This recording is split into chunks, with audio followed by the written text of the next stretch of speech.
Thank you for actually joining us this morning. I've got Matlapulana Ragoasha, my spiritual daughter and very dear to me, who actually reviewed the manuscript of the book and contributed her insight on before the book went into publication.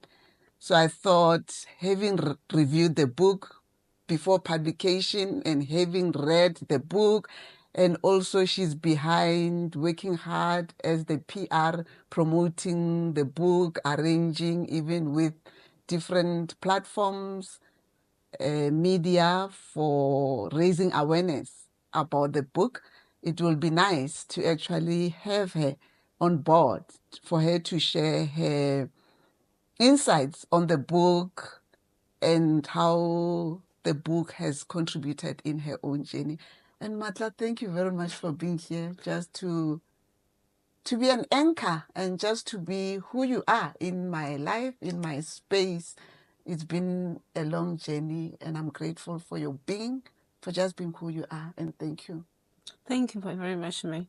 The book is really, really was a serious honor. It came to me at a time in my life where I needed it. It was a transition, a transformation process in my life.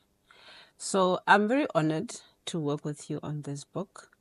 And it's really just great to be able to publicize it and to be able to tell the story about the book. And fortunately, the story that I walked with you has been a story that rests as the bedrock of this book, basically. So it so happens that in my life, you're brought in different spaces where if I look at it, and I was thinking about it last night, it's this book is really just the foundation and the essence of how you and I have intersected in life and the kind of teacher that you've been in my life spiritually. So yeah, it's an honor, and I really, really feel privileged, and I hope more people can come on board with the journey of this book. Yeah, and really help us tell the story of it broadly. Thank you. Thank you, Matla. I appreciate your feedback. I'm actually humbled. I'm humbled as I reflect on our journey, where we come from and where we're heading. It's just a journey, like Lao Tzu says, a journey of 1,000 steps begins under one's feet. It's been a journey and it's unfolding gracefully, and we're embracing it as it unfolds. So is there a part in the book that you like to read or share with the audience that has actually touched you deeply? Yeah, and I think for me it's and I'll go back to the beginning of it. And I think that's what was touched on when you did the interview also with Mmatheo, which was listened to year 2000.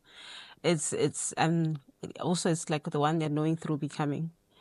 And the essence of it all, and that the thing that I hold true to myself with everything is that we are beings. We are constantly, we are human beings. I always say to people that you need to give yourself grace. We never really arrive at a destination where we as human beings can say that we have become or that we've reached the ultimate. In the state of being, you're constantly becoming. So there are many things in terms of like the journey to knowing who you are that one person has to look at. And for me, it's the scratch that I've the part that I've highlighted here says knowing through becoming. And then it says in the journey of becoming we heal. We liberate, we awaken to the truth that we are all woven together in the sacred tapestry of existence. And then it shows you that life, as challenging as it is, it carries with it this sacredness. No matter what ebbs and flows that you're going through, the challenges, the ups and downs, it is still sacred. That process of becoming is not smooth, but it's sacred, and that we need to honor it and embrace it with everything that it brings. And that's where I always take life from. That as human beings, we're not perfect. We are constantly in the state of becoming. It is in knowing that you are becoming that you give yourself grace and that you forgive yourself and that you embrace yourself and you learn to love yourself. Because when you love yourself and you're content with who you are internally because you've accepted yourself with all the mistakes and the fact that you're becoming, then you also give grace to others and you allow for that coexistence, which is important for me. So this the beginning where it kicks off with knowing through becoming, it was very powerful for me. It's actually what got me into reading the book and getting deeper into it. And I have to say that saying that I've read the book, I've reviewed the book, it doesn't mean that every day I'm reading this book. And I want this to be the kind of book that I constantly refer back to it every time. It has to be something that I read for most of my life, and I feel like this book has that potential to be that. I had the same situation. I don't know if you know a book called A New Earth. Yes, Eckhart. yes, Oh, yes, my favorite. One of the first books during my deep state of awakening, and it became like a Bible. Yeah. Yes, for me, this feels like it. Yes. And I was actually saying to Leslie the other day that this book is starting to feel like a Bible because it feels like I read it and then I put it down because it carries so much depth, and then it touches my soul, and then I have to say, okay, go and take this in. It's not a book that I'm on the race of finishing. It's a book that I always open and I say, okay, so, wow, okay, let me go and digest this, and I go back and I do. And then I come back and I read it again for another part that resonates with me at that particular moment that I am at. And I'm grateful for this book for that. And I'm grateful that you asked me to work with you on this book because I feel like it's got that gravitas of that Eckhart book, that A New Earth. It's called A New Earth that we were talking about. Yeah. So yeah. I'm humbled by your insight, spiritual insight, that the power lies in knowing through becoming. When you said something very profound, that when you arrive at the realization that you are forever in a state of becoming, and therefore there's no perfection, you're working towards knowing self-discovery. You walk with grace in the journey, or as it unfolds, as you awaken to yourself. And there's that element of you become gentle. You become gentle. I've also experienced that. I think I used to be very harsh with myself. And you sort of like now realize that after all, I'm this gentle lotus that is opening its 1,000 petals. And you need to be gentle, because if you become harsh, you will destroy that aroma that is coming from the petals. And when you look in where you actually coming from and you see the murky waters, you realize that it doesn't matter that it's murky waters. It doesn't matter that it looks hostile. It doesn't matter that it's labeled, whatever it's labeled. You embrace the fact that you have the power. The power lies within you to forgive yourself, to create, to shed off all that is no longer serving, and to wear your cloak with great honor, not because somebody put it on your shoulders, but because you're actually weaving it and you're putting it on yourself. That's powerful. And that's what I found when I was working on the manuscript of the book, and I was being given messages, and I will reflect on my own journey. And looking back few years, I think I'm more gentle, more kind to myself, and more gentle, because there's a saying in spirit: you cannot give to others that which you can't give to yourself. You need to start cultivating gentleness with self. You need to cultivate self-love with self, with yourself, acceptance with yourself, before you can actually forgive, before you can even be kind and gentle and loving and understanding. It starts with self. You become your own torchbearer. You become your own light. You become your own creator. You know, you write your own script. Yeah. No, I do agree with that. I have to say I agree with you when you say you become gentler. But when I've encountered you this side of the lights, I was like, oh, maybe she's getting older. But I've enjoyed it beautifully, and because I'm saying this because as your children, and I'm sure I speak for many and who will be watching this, you're a very deeply spiritual person and far ahead or in terms of the spirituality and the immersion thereof, euphoric. So with us having to come to be initiated into who you are and into the realm of the spiritual space that you occupy, we've had to adjust quite roughly because you were like very much like, get it. You know, you're very firm. But but now I see grace. I see so much gentleness. I see like that patience, and I love it. And I really, really it makes me understand that even my journey on my own, and I was thinking about it yesterday. I said, okay, she's going towards 60 and I'm still in my 40s. So I'm thinking, so then I'm still gonna have those rough ebbs and flows. And I think about the things that you shared that you've gone through, and I realize that it's the experience of life that Yes. often bring us where we are. And the other chapter that I really like that I highlighted here that I really wanted to talk about today is healing. Yes. And healing is something else. And every time that I've come to you, and even the first time that I was meeting you, I was seeking healing, and like you said, you've been appointed Babarunga Bao as a healer. And that's how we've come to know you, and that's how we've come to you. So every time I've come to you in that process, always been like in a tumultuous space. I've always been in a tumultuous space with myself, and uncertain of certain things. When I came to you, it was a little bit still darker because I was still young. You know, it was Yes. still like wearing. You know, you're feeling what you're being told. You're feeling what's being said in the divine space, but you're not really that exposed to it, and you haven't really embraced it that much. And it lit up a huge fire within me after our encounter, and it was the process of bringing the Lizette into this world. How Yes. poignant also. Oh, yeah. And it was a process of letting go of a spirit that I had also carried, Teresho, which is my son's spirit, which I lost. And then bringing Lizette into this world. I was at that particular point. And Teresho means truth, and Lizette is light. And that's where you came into my life. The intersection between the truth and the light. Yes. And fast forward to now, which is a few years later again, we're in that process where we're embracing both. Yes. From that sense. And that for me has been the greatest gift of healing with you as my spiritual mother in that regard. And the healing chapter that I read here was like healing, it when you say that healing, it means accepting your divine self. Yes. I remember one of the discussions that we had was, I was still when we first met, I was still in the sense of, why me? But then you're like, if not you, then who? Of course. Let me chip in there because I've met, I should say I'm a mother to many, and I carry that. I think I've carried that for many lifetimes.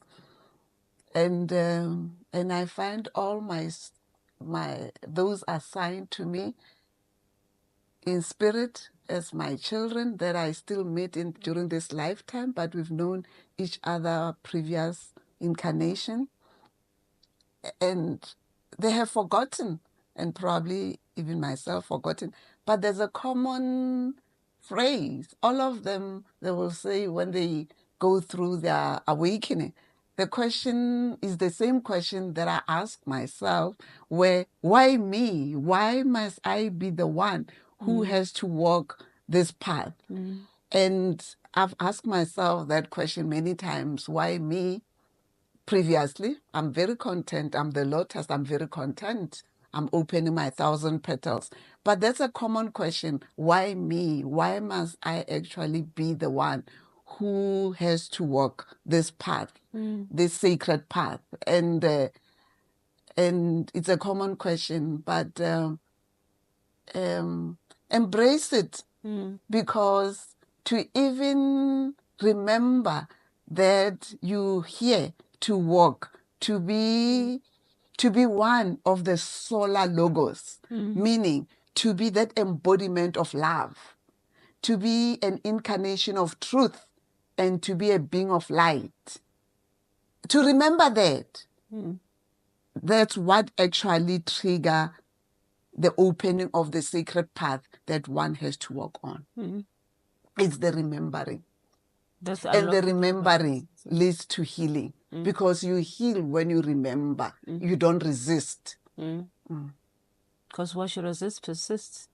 Of course. And until you acknowledge it. until you Yes. embrace it. And that's what the chapter has taught me as well. Like, you'd run away from situations, Yes. but you're running away from healing. You're running away from the other side, which is the wisdom and the strength that lies, and the gifts that lie for you on the other side, that are there for you on the other side.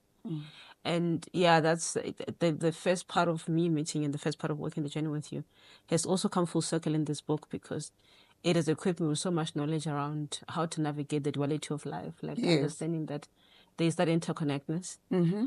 and that we exist not because of, like, we're seeking purity, we're seeking anything, we just embrace life as it is. And I've learned that throughout. Beautiful. And, yeah. Beautiful statement you've just uttered. Beautiful and powerful, profound words. We exist not because we need to be validated. We exist because it's our divine heritage to exist and to be here and to awaken to the God and the Goddess in us. Yeah. Powerful. Yes. And the God within, it's the God that we find within. That's why I always say to people, and when I'm praying, I say, well, what is within is not bigger than what is outside. Of course. And if you haven't dealt with what is within, you're not able to treat the world in the best way you should. So you come to people as a hurt person, yes, as an unhealed person. So what you bring, the energy that you bring out there is not great energy. So I always pray, please allow me to clean myself, to mentally, spiritually, physically, get clear in myself, so exactly. that I can approach people with that spirit and contribute the best into the world and to those around me. So that's why I appreciate this book. You keep finding those nuggets of truth that allow you to heal. And it's coming at as I said earlier, it's coming at a point in my life where I needed it the most. And I'll keep reading it and reading it and reading it. That's like I do with the New Earth, a different space in my life. So, when you speak about going within, you reminded me of the teachings of Thoth, the one with the falcon from Kemet, ancient Egypt. In his teaching, the Emerald Tablets, he says one of the universal laws, as above, same below. So those who read the Bible, they will say, let the kingdom of God manifest here on earth.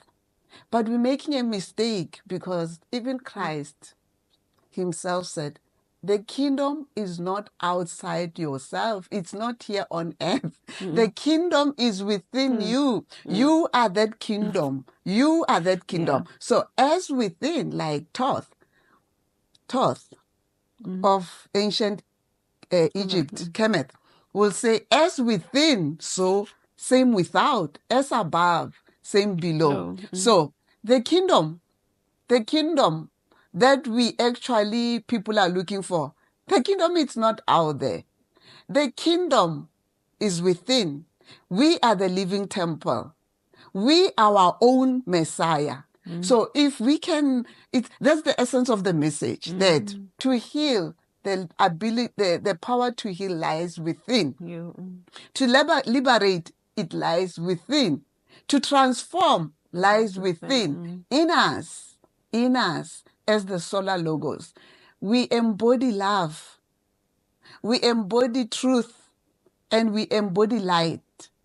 And we come from a place of abundance. The ideology of scarcity is just propagated to create an illusion that there's scarcity. There's no scarcity. We come from a place of abundance. We are a seed. We are a seed with infinite potential. We are a seed.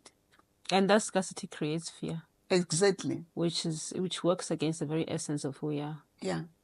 So I want you to, I'm touched by, you keep on mentioning healing. If you could just read something from the book where it has touched you of healing. And it will also inspire me because I also get inspired by the words that Yeah, I'm sure you also read it again and you're like, yes, oh. I really, it's next to my bedside. Yeah, it's a bedside read. It's a bedside read. Yeah. I lost track of that, but it was quite powerful. Yeah, there we go. It says, true healing begins when we honor the wisdom of our own soul. Yes. Wow. Yes, true wisdom begins when we honor the wisdom of our own soul, not relying on external things, but relying on that within us, seeing that the kingdom of heaven lies within us. Yes. It's one thing that also is highlighted here, which I really found to be profound, was the beginning of this. That says, pain speaks an ancient language. Yes. And, whoa, this is what I wanted to also ask, that sometimes I feel that we are carrying and we are healing the pain of those who came before us. Yes, the pains of our predecessors. As you heal, you heal even your 7th generation backwards. So it's not only healing the current, but healing, it goes way back. So you're healing, you're unfolding, you're restoring, you're weaving a new tapestry. Not new, you reweaving where there was a distortion, and creating a beautiful tapestry to move forward with the solar logos. I keep saying the solar logos because the sun is considered the life force. And the sun being considered the life force, and if they say the solar logos, it's an embodiment of love, of light and truth. And we are that light. It means we embody that. We embody that love. We embody that light. We embody that truth. So if you have it in you, embrace it, allow it to manifest, and let it ripple forward, and let earth awaken. So yeah, and it says that within you, the further line it says, within you lies the alchemist, a sacred force capable of transmuting pain into wisdom, wounds into strength, limitations into boundless freedom. Powerful. For me, it's when it says limitations into boundless freedom, because healing means letting go of the limitations, the fear, and getting into boundless possibilities, freeing yourself. Because I think most people are bound, and being bound means they're in a state of fear and they haven't healed. Because healing means surrendering. Yes. And knowing that it is not necessarily you that is in charge. Like you said, you're here as a vessel to also, and you hold a significant role in terms of the lineage that you come from, in terms of healing the lineage. Yes. And when we don't see that, when we don't embrace that, sometimes a real transformation is not possible. Further in the line, you say that healing is an act of sacred remembrance, a reclamation of your divine essence.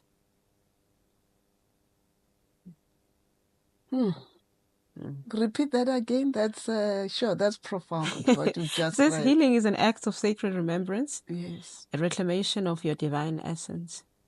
This touched me greatly. Yes. Healing is an act of remembrance. Because until you remember who you are, you will always see yourself as an end. I'm reminded of the words that came recently when I was in meditation. And I was quiet and I could just hear, not through my ears, but my physical, but, echoes of the universe saying, why shrink? Why shrink? Why allow yourself to shrink? Because fear constricts, fear hides, fear restricts, and fear will always make you feel shameful. Fear will make you feel that you are a no-name brand. So the voice said to me, why shrink when you have the great entourage in spirit supporting you. In you travel with the entire entourage that existed even before all became into being. So why shrink? Why not rise? Why not rise with love and great honor and know thyself as the I am? That's powerful. Very, very powerful. Very powerful. And that's what I was thinking about in the car as well, like the I am. And it takes me back to that book Eckhart, that one point that where he said that the ego is very much Yes. absorbed with identifying yourself as I am this. Yes. I am that. There does not necessarily need to be anything after the I am. Yes. You can I am, that's it. Mm-hmm. You opening yourself to infinite possibilities. Exactly. Yes. Understanding that your consciousness is not even your consciousness. There's no concept that is big enough to define you as a person. And that's what I love about what you're saying. You're working with an entourage that was there before you. You are. Yes. Who are you to fear? Yes. In you contain the masses. In you, the physical eye will only see an individual. But those with their eyes open in spirit, they will see the multitudes that are actually supporting you. As you rise, they rise. As you sit, they sit. The great entourage in spirit that I pay homage to and I honor. Not only with honor, but with this current life as it unfolds, that I've been the vessel chosen for them to manifest self in me and through me and be a light bearer. That's the part that takes me back to when you start the book and you talk about your name. Woof. Wow. And it's only through listening to that interview that I realized that you actually never wanted your name. But yeah, it's a story for another day. But for me, it was like when you said that you had a naming ceremony, in your culture you have a naming ceremony, and they feel the energy of the child, and then they name the child accordingly. I am only glad that when I was birthing mine, you were there to be able to do that process for me and to make it simpler for me, and giving the name and in also appropriating it to Mutwaza Manglena Barunga Bahare appropriate. I spend most of my time not also understanding my name, because also with us in terms of my culture, I don't know if they have they had a naming ceremony. I can inquire, but what I'm told is that you're given the name of an aunt or somebody in the family, an elder in the family, who. So basically, if your daughter can take the name of your husband's sister, or that kind of thing. So it's not as deep as them sitting down and analyzing and having that spiritual thing. But what I notice is also that is also still powerful. And that I used to, when I was growing up, I'm thinking, they just gave me a name that they felt like I should have, because they felt like somebody else I had not named, and so I had to get the name. But then I'm at a point in my life where I'm actually coming into it and understanding it for myself. And reading that part about your name and what it meant for you, it forced me to also go back and look at what does mine mean for me, deeper. Like, and it is only me who can find the meaning. People around me can say, "Oh, what a powerful name! Oh, this, oh that," but if it's me who has to go back and look at it and find it, and it might not. As I said, I didn't find it younger. I'm still in the process of finding it. But again, it will reveal itself in the full spirit. If it hasn't already. It has actually revealed itself. When you were sharing about, I remember when you were, Lisedi is now 9 years, and I've known you for more than 10 years now. Yeah. And when Lisedi, you were holding Lisedi, nurturing the body of Lisedi in your sacred womb, and it was revealed in spirit that I remember. It was revealed in spirit, and I communicated to you that she must be named and be given your grandfather, Kosima Jawe. And your reaction to me was, "Oh no, a female being given a male name, and Yeah. Yeah, but I mean, also it made sense because it came full circle, because the spirit we connected with when she was here was not the spirit of a female also. yes, yes. So it made sense. Mm. It made sense. So Mm. yeah, I think I encourage people to actually look deeper into their names. I think that's where it starts. And then unfolding your journey, but also the individual journey. Most of us are caught up in what people are doing around us. Yes. It's your individual journey that I think would then need to be zoomed on for people to actually find that liberation within themselves. Because when you know yourself, very few things can come to interfere. Exactly. You can only seek a sense of greatness within yourself if you know yourself. You don't entertain mediocrity. Exactly. Okay. And that's what I've learned through. And I think that's more is still going to unfold in this book. I think we still need a part 2, because Yes. there's a lot more. There's a lot. There's a lot. And I think as my life progresses, I'll be prepared into reading more chapters and understanding and decoding more chapters. But this is a powerful read. The gem, Lotus of 1,000 Petals. It is really 1,000 petals to unfold.